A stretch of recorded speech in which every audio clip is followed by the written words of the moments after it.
Hello everyone.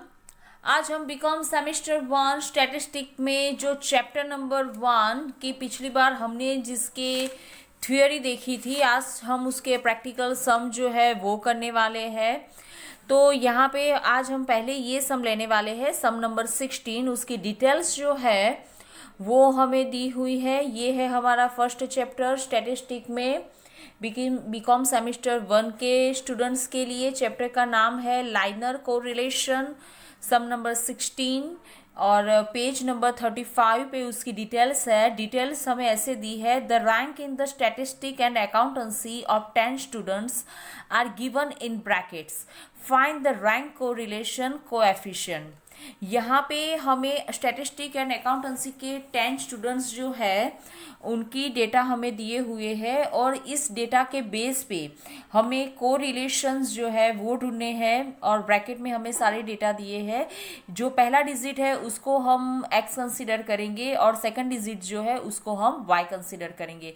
तो यहाँ पे आप देख सकते हैं कि हमें जो नंबर दिए हैं, ये नंबर की वैल्यू जो है वो ज़्यादा से ज़्यादा 10 तक है, मतलब कि नंबर की वैल्यू जो है वो स्मॉल है। तो इस सिचुएशन में हम हमारा टेबल जो है वो कैसे रेडी करेंगे, तो आप यहाँ पे देख सकते हैं n होगा हमारा 10 और स्टैटिस्टिक के लिए हम x को डोनेट करेंगे और अकाउंटेंसी के लिए हमने यहाँ पे वाइट को डोनेट किया हुआ है। यहाँ पे जो हमें डिटेल्स दी थी हमने उसको ऐसे कॉलम में ऐसे लिख दिया है। यहाँ पे डिजिट्स जो है वो छोटे हैं, उसकी नंबर्स की वैल्यू जो है वो छोटी है, इसीलिए हम यहाँ पे x और y ही रखेंगे। यहाँ पे हमें कुछ चेंज करने की ज़रूरत नहीं है। तो सबसे पहले हम डी कैलकुलेट करेंगे। तो डी कैलकुलेट करने के लिए फॉर्मूला क्या है, तो rx माइनस ry। तो यहाँ पे आप देख सकते हैं r की वैल्यू, उसमें rx की वैल्यू कितनी है 8 में से अगर हम 3 को डिडक्ट करेंगे तो कितने मिलेंगे 5। उस हिसाब से 1 माइनस 5 आंसर क्या होगा -4। 6 minus 2 4, 3 minus 9 -6, 2 minus 10 -8, 5 minus 1 4, 4 minus 6 -2, 10 minus 4 6, 9 minus 7 2, 7 minus 8 answer होगा -1। अब जब हम इसका टोटल करेंगे तो इसका टोटल हमें मिलेगा 0। नेक्स्ट पॉइंट है हमारा डी आई स्क्वायर। ये डी आई है, इसका स्क्वायर 5 का स्क्वायर 25, 4 का स्क्वायर 16। देखो माइनस है, अगर हम इसका स्क्वायर करेंगे तो माइनस माइनस प्लस हो जाएगा, इसीलिए 16 जो है वो हमें प्लस में मिलेंगे। 4 square 16, 6 square 36, 8 square 64, 4 square again 16, 2 square 4, 6 square 36, 2 square 4 and 1 square 1। D I का टोटल होगा 218। अब हमें रैंक को रिलेशन कैलकुलेट करना है, तो इसका फॉर्मूला क्या है, R is equal to 1 minus 6AD square divided by N in the bracket N square minus 1 as it रहेगा, 6 भी as it is ED square. यहाँ पे हमने कैलकुलेट किया है 218 एंड 10 स्क्वायर -1। इक्वेशन में डेटा रखने से हमें ये इतनी अमाउंट मिली है और फाइनल इसका कैलकुलेशन करने के बाद 1 में से 1.32 अगर हम डिडक्ट करेंगे तो आंसर हमें मिलेगा r की वैल्यू 0.32। तो ये हमने इजी सम पहले लिया है।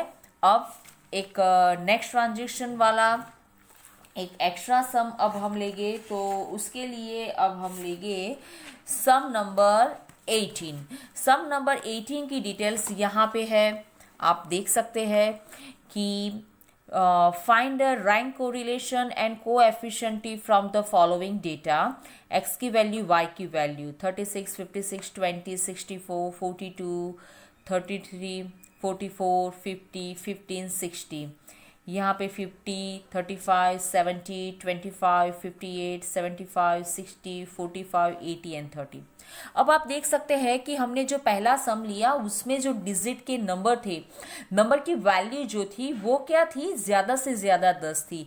यहाँ पे आप देख सकते हैं कि मैक्सिमम वैल्यू जो है वो 80 तक है। अगर हम 80 का स्क्वायर करेंगे तो कितनी बड़ी अमाउंट हो जाएगी। तो जब नंबर की वैल्यू जो है वो बहुत बड़ी है तो इस सिचुएशन में हमें क्या करना है, तो इस सिचुएशन में हमें RX एंड RY के लिए नंबर्स जो है वो देने पड़ेंगे। तो यहाँ पे आप देख सकते हैं कि इस सिचुएशन में हमें कॉलम ऐसे बनाने हैं कि RX एंड RY, तो पहले x एंड y जो है वैसे लिख देना है।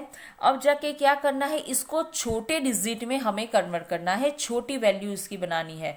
तो क्या करना है, सबसे पहले हम देखेंगे यहाँ पे x। तो x में हमें देखना है कि सबसे बड़ी अमाउंट जो है, सबसे बड़ी वैल्यू किस नंबर की है, तो 65। तो 65 के आगे हमें लिखना है RX में 1। फिर जाके उससे थोड़ी छोटी नंबर, तो वो कौन सी है, 60। 60 के सामने लिखना है 2। फिर उससे छोटा 56, वहाँ पे लिखना है 3। उससे छोटा 50, उसके सामने 4। उससे छोटा डिजिट 45, उसके सामने 5। फिर 42, उसके सामने 6। उससे छोटा 36, उसके सामने 7। फिर जाके उससे छोटा 33, उसके सामने 8। उससे छोटा 20, उसके सामने लिखना है 9। और सबसे छोटा 15, उसके सामने लिखना है 10। इस हिसाब से सबसे मतलब कि जो डिजिट का वैल्यू सबसे ज़्यादा है उसको हम 1 नंबर देंगे। उसके बाद जैसे जैसे नंबर की वैल्यू कम होती जाती है वैसे वैसे हम उसको नंबर 1, 2, 3, 4 सीक्वेंस के हिसाब से जैसे नंबर आएंगे वैसे हम लिखते जाएंगे। उस हिसाब से करना है। अब y के लिए, y के लिए सबसे बड़ी नंबर की वैल्यू किसकी है, 80। उसके लिए होगा 1। 75 के लिए 2, 70 के लिए 3, 60 के लिए 4, 58 के लिए 5, 50 के लिए 6, 45 के लिए 7, 35 के लिए 8, 30 के लिए 9 एंड 25 के लिए 10। अब आप देख सकते हैं RX एंड RY की वैल्यू जो है वो हमें छोटी वैल्यू में मिल गई है। तो अब हमें इसका स्क्वायर करने में इजी रहेगा। 7 में से 6 डिडक्ट करेंगे तो 1, 3 में से 8 -5, 9 - 3 6, 1 - 10 -9, 6 - 5 1, 8 - 2 6, 5 - 4 1, 4 - 7 -3, 10 - 1 9, 2 - 9 - 7। अब इसके स्क्वायर, 1 का square 1, 5 square 25, 6 square 36, 9 square 81, 1 square 1, 6 square 36, 1 square 1, 3 square 9, 9 square 81, 7 square 49। DI का टोटल 0 मिला है, डी स्क्वायर का टोटल 320। अब रैंक कोरिलेशन कैलकुलेट हमें करना है। तो R का formula 1 - 6AD square divided bye n square -1। जो डेटा हमें यहाँ पे पूरा मिला है हमें उसको फार्मूला में रखना है। और फार्मूला को हम शॉर्ट आउट करेंगे, कैलकुलेट करेंगे तो हमें R की वैल्यू मिल जाती है यहाँ पे -0.94। आज हमने ये जो 2 सम किए हैं, ये सम के PDF जो है उसकी लिंक मैंने डिस्क्रिप्शन बॉक्स में रख दी है। तो प्लीज़ हर स्टूडेंट्स उसको अच्छे से देख लेना। Okay and thanks for watching. Bye bye, take care.